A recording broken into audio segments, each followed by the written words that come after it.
네. 3월 10일 원내대책회의 시작하겠습니다. 마스크 혼란이 지속되고 있는데 애시당초 대통령부터 마스크 혼란을 부추겼습니다. 2월 25일 문재인 대통령은 마스크 수요를 감당하기 충분한 생산 능력이 있다고 장담했습니다. 그러나 일주일 뒤인 3월 3일 김상조 청와대 정책실장은 마스크 수요 충족이 불가능하다고 대통령 말을 반박하는 코미디 같은 상황이 벌어졌다고 했습니다. 마스크 사용에 관한 발언도 국민들의 혼란을 구체화했습니다. 맨 처음 1월 말 식약처는 KF94 보건용 마스크를 쓰라고 했습니다. 하지만 3월 2일 이해찬 민주당 대표는 마스크 한 장으로 사흘을 써도 된다고 했습니다. 이어서 이의경 식약처장도 면 마스크를 써도 된다고 말했습니다. 그러나 질병관리본부와 WHO는 면 마스크 사용은 권하지 않습니다. 보건용 마스크는 재사용하지 말라고 말하고 있습니다. 정부 당국자가 나서서 거짓말로 혼란을 부추겼던 것입니다. 마스크 혼란은 문재인 정권의 대표적인 무능 사례입니다.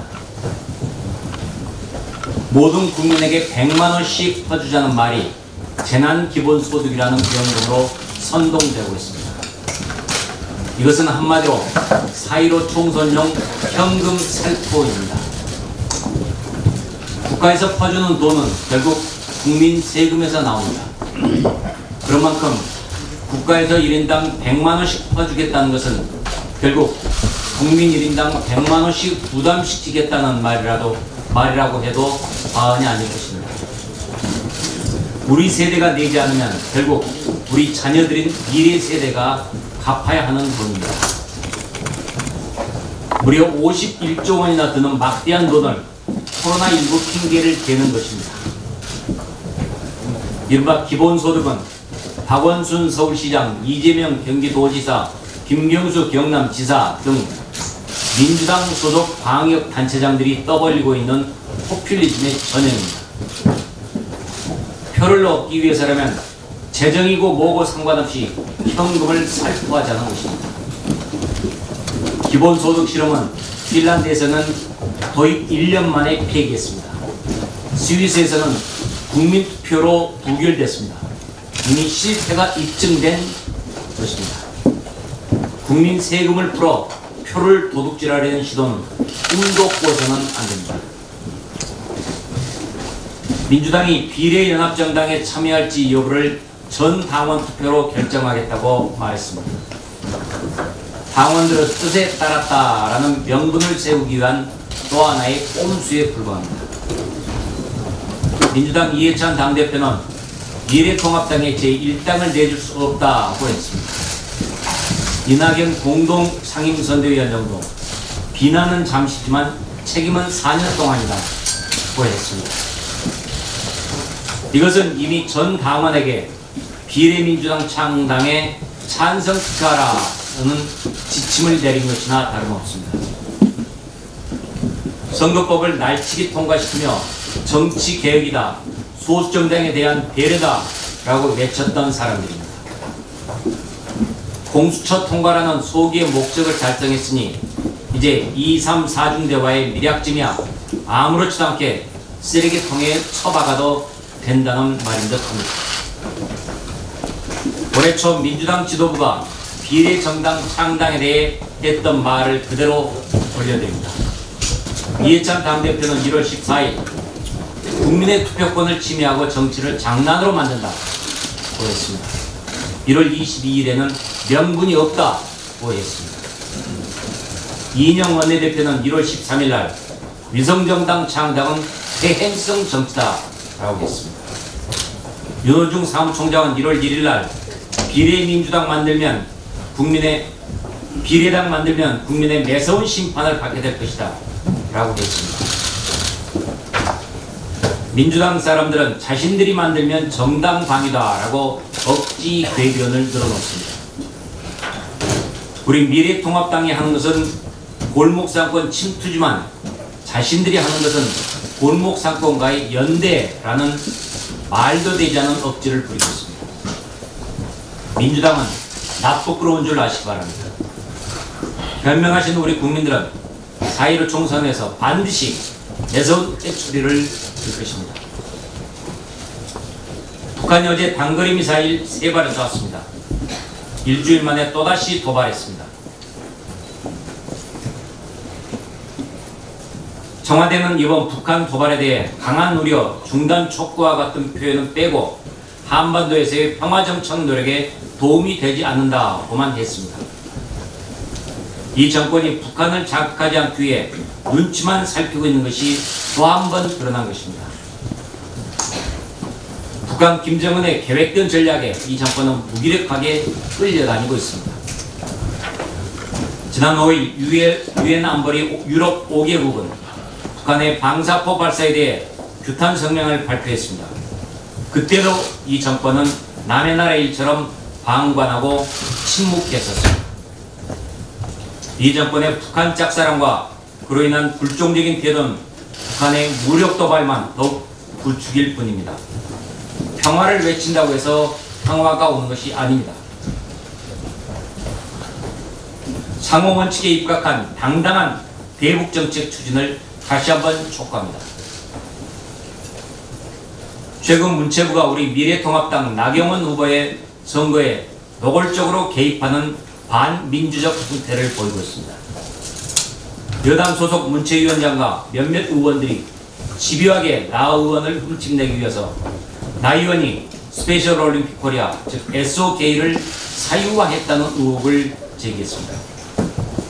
그러면서 SOK의 논현동 사업 구입과 나 의원 딸의 당연직 이사 활동 등에 대한 문체부 차원의 조사를 요구했습니다. 그런데 실제로 문체부가 법인 사무검사를 실시해 보니 SOK의 사업 구입은 정관에 의한 절차를 거쳤다며 아무 문제가 없다는 결론을 내렸습니다. 허위 의혹 제기에 불과했던 것입니다. 여당 의원들은 원하는 답이 안 나오자 문체부를 거칠게 압박했고 문체부는 굴복하고 말았습니다.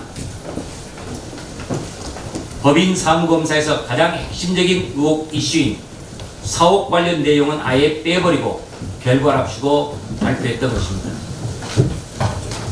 미래통합당 후보에게 티끌만큼이라도 유리한 내용은 포함돼서는 안 된다라는 판단으로 볼 수밖에 없습니다. 여기에 MBC까지 선거 공작 방송을 내보내며 나경원 후보를 3차례에 걸쳐서 집중 난타했습니다. 조작 인터뷰, 악마의 편집, 갖다 붙이기 등 선동 왜곡 방송에 정수를 보였습니다. 문체부와 공영방송까지 동원시켜서 우리 당 후보의 낙선 운동을 벌이고 있습니다. 나경원 의원은 문체부를 고발하겠다고 밝혔습니다. MBC에 대해서도 법적 책임을 반드시 묻겠다고 했습니다. 우리 미래통합당 역시 문체부와 MBC의 선거 공작 야욕에 맞설 것입니다. 울산시장직을 강탈해간 부정선거 기획은 이번 총선에서는 절대 통하지 않을 것입니다. 이상입니다.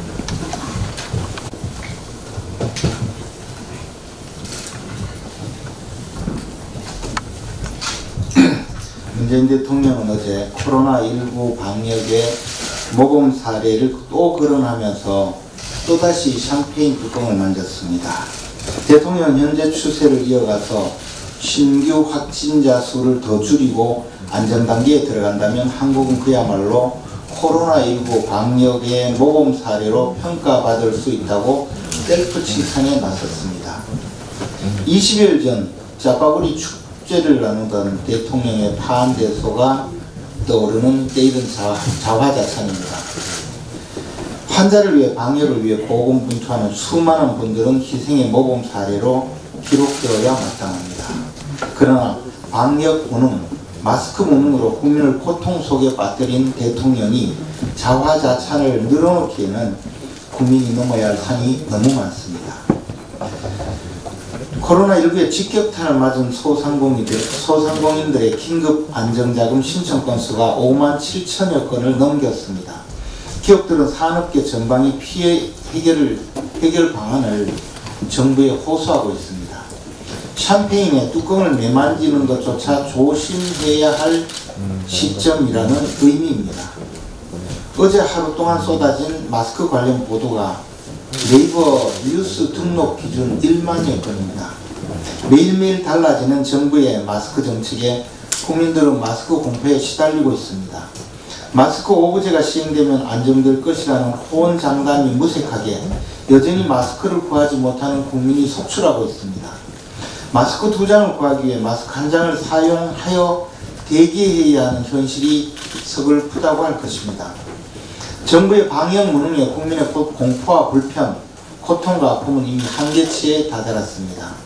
마스크 생산업체에 증가시킨 고통, 마스크 판매 약국의 일방적 희생을 강요하는 정책이 과연 국민을 위한 정책인지 재검토되어야 할 것입니다. 필요하다면 정부의 포퓰리즘 사업에 남용되어 온 일자리 예산이라도 투입해서 생산업체, 판매업체의 숨통을 트이는 방안을 적극 검토해 주시기 바랍니다. 이 틈에 즉 코로나19 사태를 빌미로 이른바 재난기본소득을 거론하는 분들이 점차 늘어나고 있습니다. 국민 모두에게 100만원씩 지급하자 이런 주장이 대표적입니다. 조금 단계를 하향 조정해서 100만원씩 나눠주자. 그 돈 있으면 조금 더 해서 한 200만원 주자는 안도권 나올 거라고 생각합니다. 모든 국민에게 100만원씩 나눠주려면 50조가 필요합니다. 이미 이 정부는 빚더미에 올라 있습니다. 작년 예산심사에서도 60조의 그 국채를 더 발행했습니다. 이번에 또 11조가 넘는 추경이 와 있습니다. 아마 더 많은 빚이 또 정부에 정부가 또 더 많은 빚을 내서 추경을 할 것입니다. 정부에 부탁합니다. 이런 돈 있으면 마스크를 좀 더 공급해 주시기 바랍니다. 수입을 해서라도 국민들이 불편함을 느끼지 않도록 마스크나 좀 제대로 공급해 주시기 바랍니다. 재난기본소득을 이야기하면서 빚을 내서라도 국민들에게 돈을 나눠주자 이렇게 주장하는 분들 가만히 보면 그분들 대부분은 평생 자기 손으로 일을 해서 돈을 벌어서 세금 내본 적이 별로 없는 분들, 그분들이 먼저 나와서 이야기하는 것이 참 답답합니다. 정부의 코로나 방역 무능을 덮기 위한 집권 세력의 가벼운 말씀이 매우 유감스럽습니다. 어제 이재정 대변인이 메르스 때 사망자가 260명이었다고 주장하다가 정부의 방역 무능을 옹호하기 위해서 일부러 그랬는지 아니면 무지해서 그랬었는지 모르겠지만 메르스 때 사망자는 39명이었습니다. 집권여당의 대변인이 전 정권의 음해를 위해 의도적으로 사실 왜곡에 나선 것이라면 이는 심각한 가짜뉴스 선동이라고 봐야 될 것입니다. 그 코로나19 사태가 장기화될수록 민주당 당직자들의 경거망동도 격화되고 있습니다. 그러나 민주당 당직자들의 경거망동을 민주당 지도부가 통제하기는커녕 대구 경북 최대 공세 발언으로 대구 경북 주민들에게 가슴에 비수를 꽂았던 홍익표 의원에게 단수공천의 면죄부를 선사했습니다. 민주당 지도부는 공범이라고 해야 될 것입니다. 더욱이 서울시민 세금이 투입되는 TBS 라디오 방송 전파를 타고 코로나 사태를 대구 사태라고 주장하는 선동이 여과없이 흘러나왔습니다. 더불어민주당 부산시당 소속 당직자, 전국청년위원회 소속 당직자 역시 코로나 사태의 주범을 대구로 몰아가며 지역 감정을 선동했고, 대표적인 친문인사 유시민씨, 이분은 대구시장이 열심히 막을 생각이 없지 않나 의심스럽다며 정쟁의 선봉에 섰습니다. 방역 무능을 지역 감정으로 덮으려는 이들의 조직적인 시도 결코 묵과할 수 없습니다. 특정 지역을 조롱하고 막말을 퍼붓는 저희가 무엇인지 심유감스럽습니다. 고통받는 국민을 조롱의 대상으로 삼는 삼류 저질 정치 그만두시기 바랍니다. 정의당에게 한 말씀 드리겠습니다. 정의당은 비례형 연합정당 불참을 전국위원회에 의결했습니다. 민주당의 비례정당 창당 움직임에 정의당이 배수진을 쳤다고 봅니다. 과거 선거 때처럼 민주당의 비례대표 투표, 즉 그 정당 투표 잠식을 기대했던 정의당이 아마 답답한 마음이 충분히 이해가 됩니다. 그러나 당리당략으로 괴물선거법을 탄생시킨 원죄는 반드시 심판을 받아야 합니다. 이것은 바로 정의당이 주도한 괴물선거법의 결과물입니다. 부디 결연한 정의당의 의지가 선거 막판까지 흔들림 없기를 기대합니다.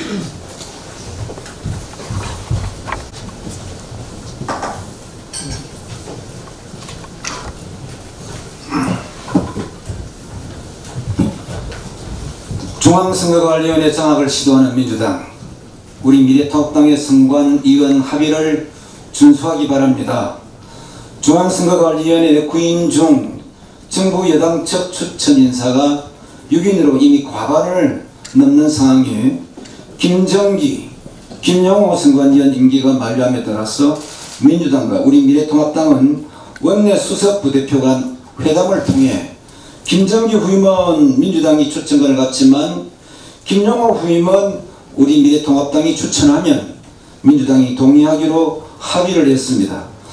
민주당은 본인들의 추천 몫으로 조성대 의원을 추천하고 우리 통합당이 추천한 김대년 의원에 대해서 민주당이 동의를 했기 때문에 중앙선관위에 공식 통보한 후에 인사 추천 절차가 진행 중이었습니다. 그러나 몇 시간 후 민주당 행안위 간사가 반대한다는 이유로 원내 수석 부대표가 동의한 합의를 깨고 추천 동의를 철회했습니다. 이미 합의해놓고 다시 번복하는 형태는 상식적으로 도저히 납득하기 어렵습니다. 지금 민주당이 해야 할 일은 동의 처리가 아니라 중앙선거관리위원회 장악 시도를 즉각 중단하는 것입니다. 우리 당이 추천한 선관위원에 대해서 문제가 있다면 무조건 반대만을 하지 말고 우리 당이 추천한 위원에 대해 인사청문회를 통해 검증해서 본회의에서 표결로 시시비비를 가리면 될 것입니다. 제1야당이 추천한 인사에 대해 인사청문회 절차조차 원천봉쇄하려는 민주당의 의도는 이번 총선조차 본인들에게 유리하게만 편파적으로 중앙선관위를 구성하려는 저희로밖에 해석되지 않습니다. 민주당은 조속히 우리 통합당이 추천한 김대년 후보에 대해 즉각 법이 정한 절차를 진행해야 할 것입니다. 이어서 말씀을 드리겠습니다. 우리 청와대와 민주당은 무엇이 두려워서 국회 운영위원회를 열지 않습니까? 진정 청와대의 조직적 선거 개입에 대해 결백하다면 말로만 강조하지 말고 하루빨리 국회 운영위원회를 열어서 청와대의 울산시장 선거 개입에 대해 공개적으로 시시비비를 가리기 바랍니다.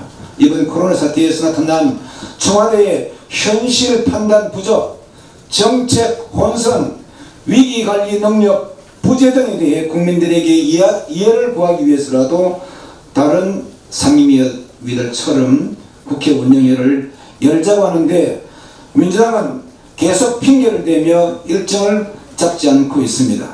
민주당은 국회에서 청와대의 민낯이 드러날 것이 두려워 국회 운영위원회를 열지 않는 것입니까? 청와대는 무엇이 두려워서 민주당 뒤에 숨어서 국민들 앞에 뜨뜻 나서지 않는 것입니까? 지금이라도 늦지 않습니다. 즉시 국회 운영위원회를 열어서 코로나 사태 수습을 위한 지혜를 모아야 할 것입니다. 민주당은 이것들에 대해서 응답해 주기를 바랍니다.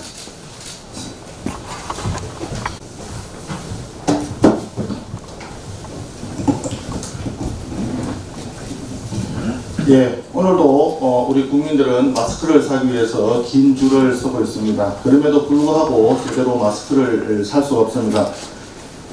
이미 밝혔지만 지난 12월 달에 마스크와 선으로 된 제품의 중국 수출액이 60만 달러 정도 되었습니다. 그것이 금년 2월 달에는 무려 1억 3,575만 불까지 200배 넘게 폭증을 했습니다. 이때 미리 마스크 수출에 대한 통제가 있었다면 우리 국민들이 이렇게 마스크를 사기가 어렵지는 않았을 것입니다. 정부의 무능을 대해서 심하게 질타를 하면서 오늘은 다른 한 가지를 더 말씀을 드리겠습니다. 이것이 방호복의 대중국 수출 현황입니다. 2017년, 18년, 19년 연간에 연평균 1.5톤 정도를 수출을 했는데 그것이 금년 2월 달에는 무려 170톤이 되었습니다. 연간치 기준 2019년 연간치 기준 1.2톤보다도 금년 2월 달에 수출한 170톤은 무려 142배, 2017년부터 19년까지의 월 평균 0.13톤에 비한다면 무려 1,300배가 넘는 양이 수출이 되었습니다. 금년 들어서 2개월간 270톤이 수출되었는데 방호복 한 벌당 무게가 약 195g인 것을 고려하면 중국에 수출된 것이 138만 벌 정도가 됩니다. 그런데 우리 국내에서는 의료진들도 방호복이 부족해서 수술 가운이나 비닐옷으로 대체를 하고 있는 상황입니다. 2월 25일 중앙방역대책본부에서는 검체를 채취할 때는 방호복 대신 가운을 권장한다는 공문을 발송한 바가 있습니다. 또 강원도에서는 질병관리본부에 방호복이 13,000개 정도가 필요하다라고 공문을 5차례 보내서 요청을 했으나 겨우 5,000개밖에 확보를 하지 못한 상황입니다. 중국에 이 많은 방호복이 수출이 되었는데도 불구하고 관리를 제대로 하지 못한 정부에 이 모든 책임이 있다라고 하지 않을 수가 없습니다.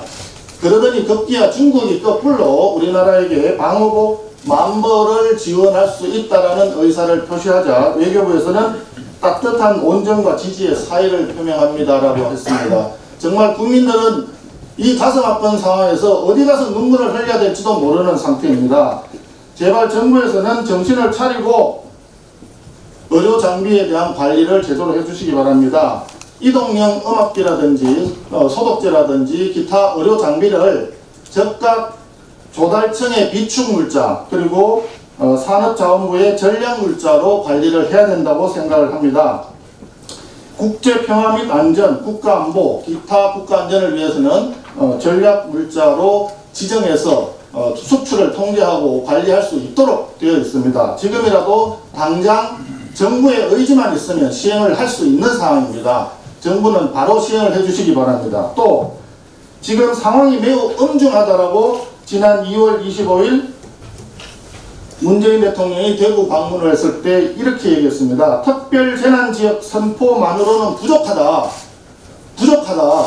그 말은 뭡니까? 특별재난지역 지정은 당연히 해야 된다라고 하는 반증이 아니겠습니까? 그런데 오히려 행안부 장관이 감염병으로 특별재난지역 선포를 한 적이 없다라고 하면서 아직까지 하지 않고 있습니다.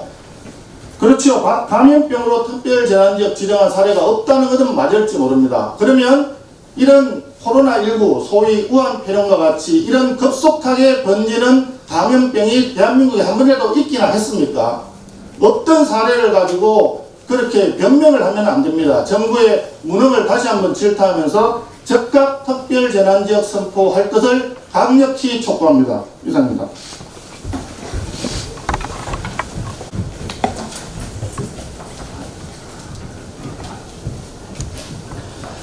네, 산업이 중소벤처기업위원회 소속인 김규원 의원입니다. 지금 중소기업들이 어떻게 죽어가고 있고 어떻게 망하는지를 정부는 도대체 알고나 있는지 매우 심히 걱정됩니다. 그런데 한 가지 정말 매우 유감스러운 것은 정부에서 공무원들도 국민들처럼 다 약국에 가서 줄 서서 마스크 구매하시기 바랍니다.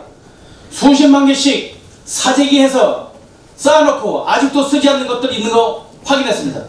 오늘 오전에 산자중기벤처위원회에서 숫자와 어느 회사가 어떤지 다 공개하겠습니다.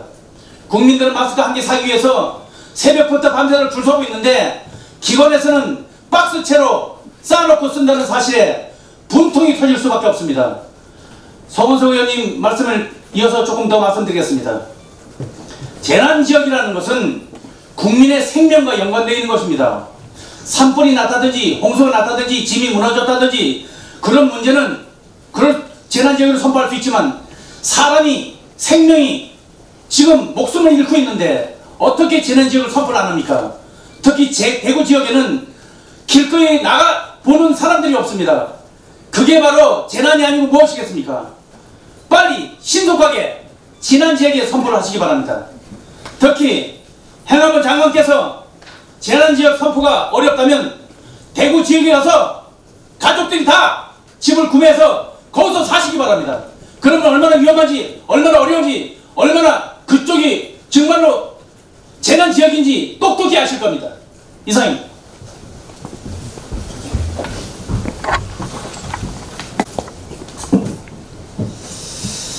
예, 앞에서 지도부가 말씀이 있었습니다마는 한 말씀 중복되더라도 말씀을 드리고자 합니다. 첫째는 마스크 문제의 대란을 지금 정부는 자화자찬하다 못해서 대통령도 총리도 또 집권당의 당 대표도 뭐 장관도 입만 열면은 요즘에는 아주 희망적인 이 마스크 문제가 모범적으로 전 세계적으로 잘하고 있다라는 쪽으로 지금 방향을 잡고 국민들을 호도하고 있는데 이거 참으로 국민들을 너무 우롱하고 무시하는 처사입니다. 실 예를 제가 들면은 이 모범이라는 사회의 숫자를 어디에 둔 겁니까? 100명이 돌아가셔야 됩니까? 1000명이 돌아가셔야 됩니까? 10,000명이 죽어야 됩니까? 우리 지금 52분이니까 3분이 돌아가셨잖아요. 7,500명이 지금 확진 판정을 받고 헤매고 있잖아요. 그런데 반대로 대만 같은 나라는 지금 1명 사망입니다. 39명 확진이고. 도대체 이들은 이런 뉴스나 정보를 듣지도 못하는 것인지 한 나라의 대통령이 이렇게 허무맹랑한 비교도 해볼 줄 모르는 정도의 무능이라면은 과연 대한민국 국가를 앞으로 어떻게 맡기겠습니까? 그러니까 국민들이 이심전심으로 처음에는 믿었다가 현장에 가니까 2시간, 3시간 서도 마스크를 구할 수 없고 이것이 불만이 쌓여서 지금 청와대 청원이 대통령 그만두라는 것이 146만 명이 넘는다는 거 아닙니까? 이러고도 자화자찬이 나오겠습니까? 얼마나 국민을 무시하면은 이런 언사가 행동을 하는지 그것도 대한민국을 이끄는 총지도자라고 하는 이 여권의 실세들이 이런 얘기를 막 쏟아내는 것은 국민 두려웠고 국민 무서운 것을 전혀 모르는 거예요. 그래서 저는 우리 야당에서 줄기차게 주장했었던 이야기를 늦게라도 귀담아 들어서 이제 뭔가 정신을 차려야지 이대로 밀고 가는 소위 권력의 힘, 조직 이것만 갖고는 국민을 다스릴 수 없다 이렇게 생각을 합니다. 여기에 대한 처방은 간단합니다. 세계적으로 지난번에도 이 자리에서 얘기가 있었습니다마는 대한민국만 갖고 있는 이 통장 제도가 있어요. 참 이것이 어떻게 보면은 아주 행정적으로는 gin욕에 쓸 수 있는 조직입니다. 이게 생활 조직이거든요. 여기에 이 마스크를 분량을 배급을 해서 그분들에게 경제적 여건을 뒷받침을 해주고 가가호호 몇 명 살고 어린아이는 누구고 노인은 누구고 다 알고 있습니다. 그들에게 이것을 좀 돌릴 수 있는 여건을 갖춰주면은 이렇게 우체국으로 농협으로 뭐 마트로 약국으로 돌아다니면 2시간 3시간 줄 쓸 필요가 없는 겁니다. 이런 조직을 있는데도 방치하고 있고 하지 않는 것은 이 청개구리 성격이 갖고 있는 거예요. 내가 권력 있는 자가 내가 지시하고 명령하면 되지. 이런 아주 얄팍한 포피적인 생각을 갖고 이 나라를 움직이고 있는 이 문재인 정부에 대해서 참으로 개탄스럽다는 얘기를 안 할 수가 없습니다. 오늘이라도 이 마스크 문제는 국민들 우매하게 줄 세우고 애타고 그리고 무슨 주민등록 등본을 떼와라 뭐라 이 세계사에 없는 일을 지금 이 대한민국에서 창피하게 벌어지고 있는데 이걸 모범사례라고 얘기하는 그분들의 잠깐 인격이 저는 의심스럽습니다.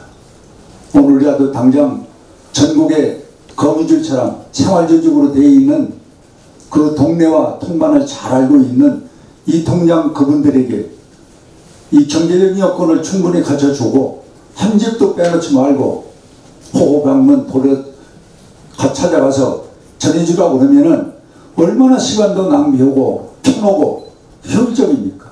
왜 이것을 사용하는지 저는 참 너무나도 안타까워서 이 말씀을 드리는 것입니다. 그리고 대만의 사례를 꼭 좀 대통령이 오늘 이 시간 후에 공부를 좀 했으면 좋겠어요. 1명 사망하고 39명 확진자. 우리가 비교를 좀 하고 모범사례라는 얘기를 해야지 이렇게 현실을 무시하고 국민을 무시하는 이런 행동은 대통령이 우선 자격이 없는 겁니다. 장관이나 총리는 말할 것도 없는 거고 그래서 대통령이 한마디 하니까 따라오는 거 아닙니까? 무슨 국가의 운영자가 이렇게 무능한 사람들 집단으로 모여가지고 2만원 생명이 지금 위협을 받고 있고 고통스럽고 돌아가셨는데 대만의 사례도 못 봅니까? 참으로 안타깝다는 말씀을 드리고 정부는 이제라도 우리 야당이 줄기차게 주장했던 이 통장 문제 여기에 효율적인 방법을 찾아서 마스크의 대란을 막는 최선의 노력을 해주기를 부탁을 합니다.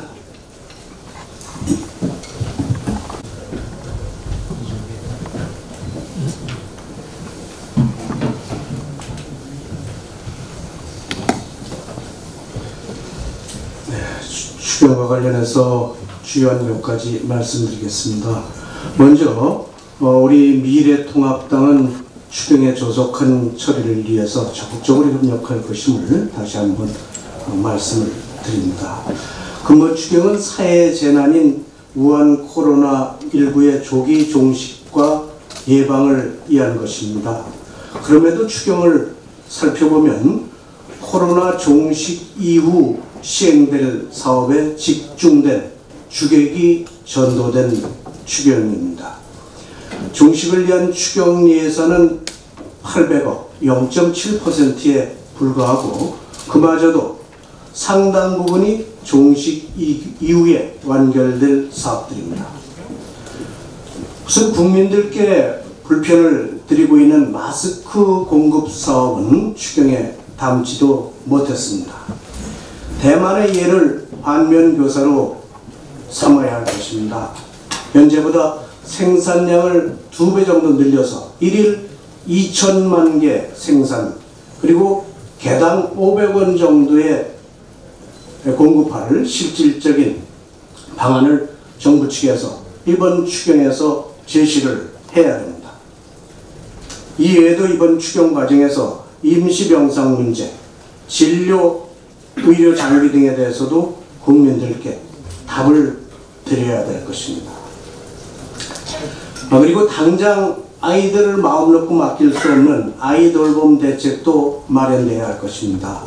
맞벌이 부부에게 반일 근무제를 도입하고 기업 손실 대책을 강구한다든지 가정당 양육비 50만원 지원 제시하는 문제를 검토해야 되고 긴급 도움을 확인하는 문제 또 이로 인해서 어린이집 등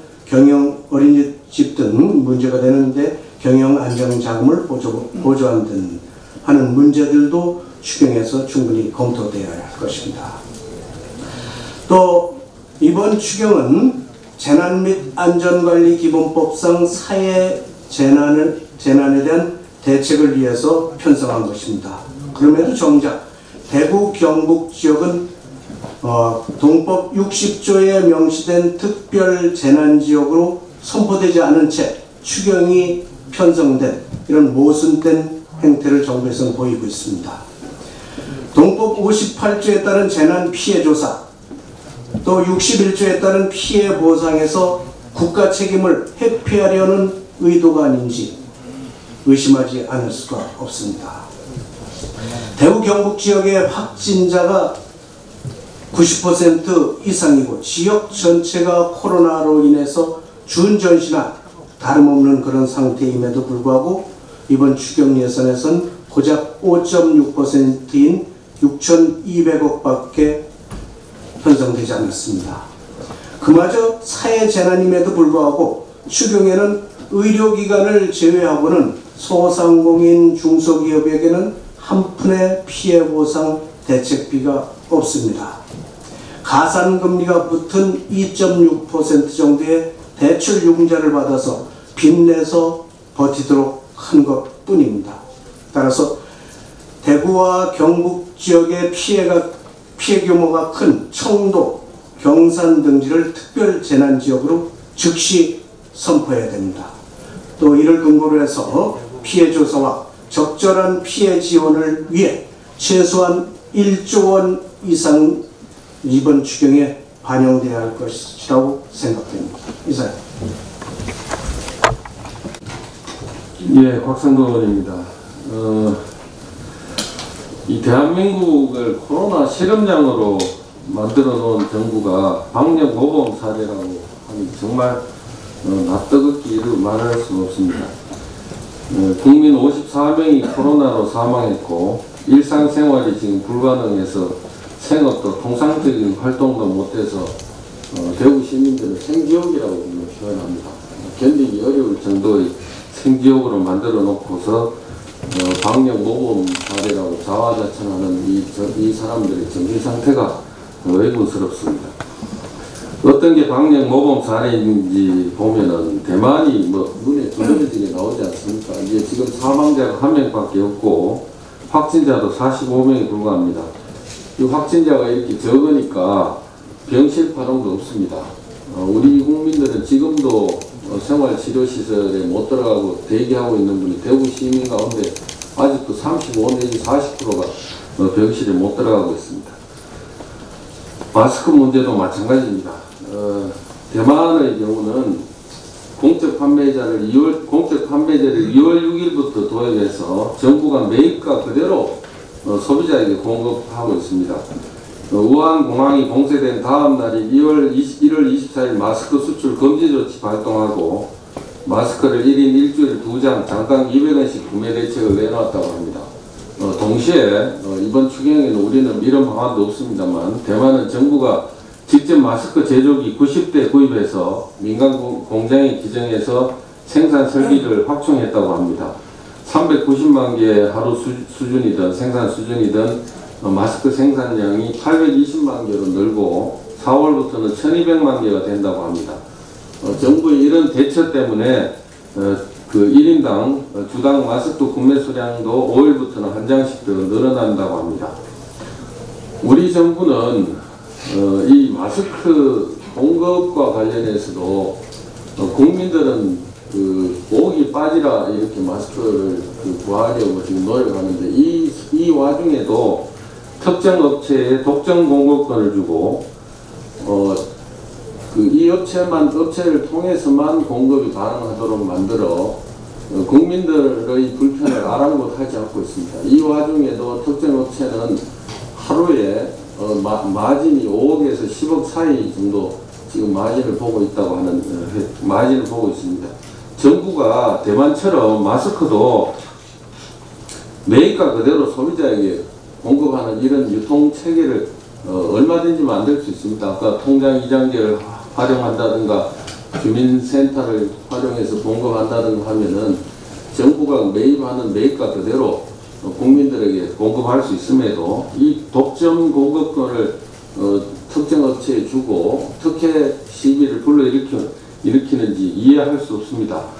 이 업체에 지오영이라는 컨소시엄에다가 하루 얼마씩 혜택을 주는지 알 수 있도록 정부가 이 업체에 얼마씩 공급하는지 얼마나 공급해서 수량이 얼마인지 이 일일 상황을 반드시 국민들 앞에 낱낱이 밝혀야 됩니다. 국민들은 마스크 구하느라 목이 빠지는데 이 업체들은 하루에 앉아서 10억씩, 뭐 8억에서 10억씩 지금 번다고 통계 수치가 나오고 있습니다. 이런 정부가 방역 대책을 잘했다고 모범 사례라고 한다는 게 정말 이해할 수 없습니다.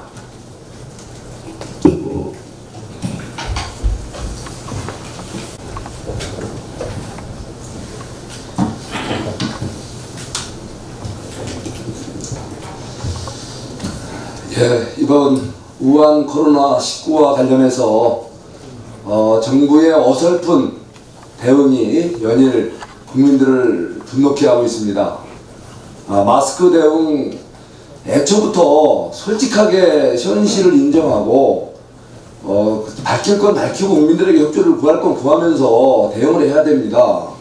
마치 무슨 모든 것을 다 파악하고 적절하게 계산해서 확실하게 대응할 것 같이 아무 문제 없이 얘기하다가 지금 온통 대란 아닙니까? 지금 어떤 대안을 내놔도 현장에서는 국민들 분노만 유발하고 있습니다. 아직도 줄서기 하고 줄서도 못 구하고 이게 도대체 뭐 하자는 겁니까? 계획경제 하려면 제대로 해야 돼요.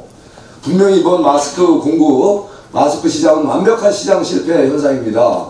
이렇게 시장 실패 현상에 대해서는 완벽하게 문제가 뭔지 또 현상을 국민들에게 소상하게 밝히고 국민들에게 협조를 구하면서 제대로 된 보급체계, 생산체계 구축해야 됩니다. 비상생산체계 분명히 전략물자로 지정을 해서 가용한 모든 생산수단 동원해야 됩니다. 그리고 보급, 배급 방법은 현재 같은 몇 개 창구를 통하는 것이 아니라 우리 원내대표께서 지난번에 지적했듯이 행정단위를 통해서 실제 소요를 정확히 파악하고 한정된 수량을 공평한 방식으로 행정단위를, 행정체계를 통해서 원활하게 그리고 공평하게 공급돼야 됩니다. 이 문제에 대해서 확실하게 시정을 다시 한번 요청합니다. 이번에 정부가 코로나 추경을 편성해서 국회에 제출했습니다. 8.5조 원이죠. 여기에는 그 감염병 검역 진단 치료 등 방역체계 보강 고도화라든가 중소기업 소상공인 회복 지원 또 고용 안정 지원 이런 예산들이 골고루 반영됐습니다. 그렇지만 실제 현장을 좀 제대로 목소리를 듣고 이걸 편성했는지 의심이 갑니다.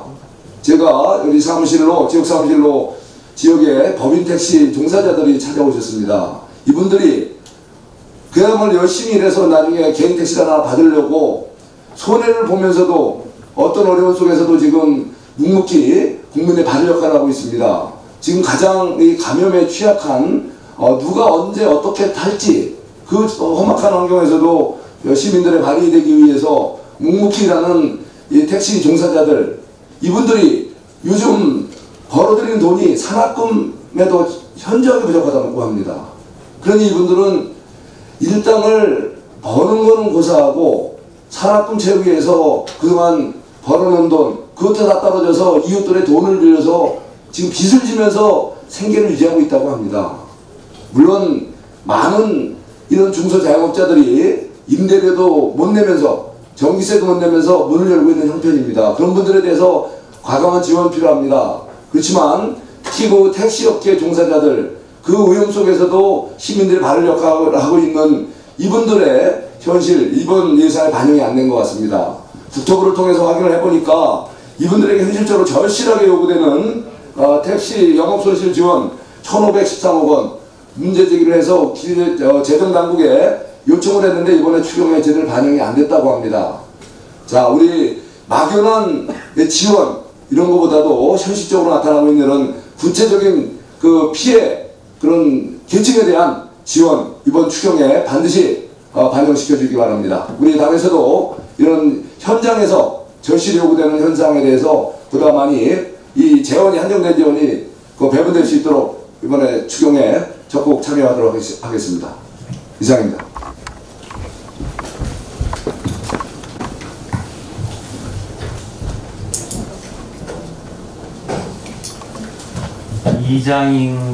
이장이나 통장 등을 통해서 특별 공급 방식을 채택해라라고 진작부터 얘기했지만 지금 안 하고 있습니다. 이장.